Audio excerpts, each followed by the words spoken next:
সবাই কেমন আছেন? ভালো আছেন? আজকে আপনাদেরকে দেখাবো কিভাবে জাম্বুরা ভর্তা বানিয়ে খেলে খুবই স্বাদ, খুবই টেস্ট।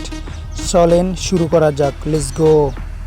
প্রথমে আমি ভালোভাবে ধুয়ে নিলাম, তারপরে আমি একটি কাঁচি নিয়ে নিলাম, কারণ দা দিয়ে ইউজ করা থেকেও জাম্বুরা কাঁচি দিয়ে খুব সুন্দরভাবে ভালোভাবে কাটানো যায়।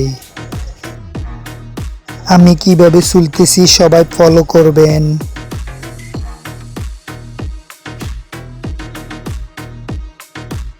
দেখেন হাত দিয়ে কিভাবে চুলতেছি।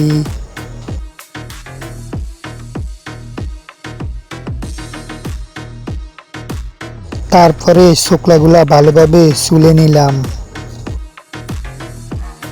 তারপরে পিস পিস করে কেটে নিলাম, তারপরে সবগুলা ছিঁড়ে নিলাম।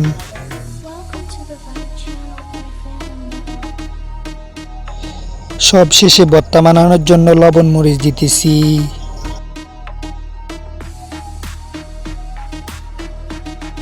কিছু সরষের তেল দিয়ে দিলাম। ভর্তা বানানো শেষ, এখন নিজে খেয়ে দেখতেছি। ওয়াও ওয়াও, অসাধারণ। আহারে, এত স্বাদ গা।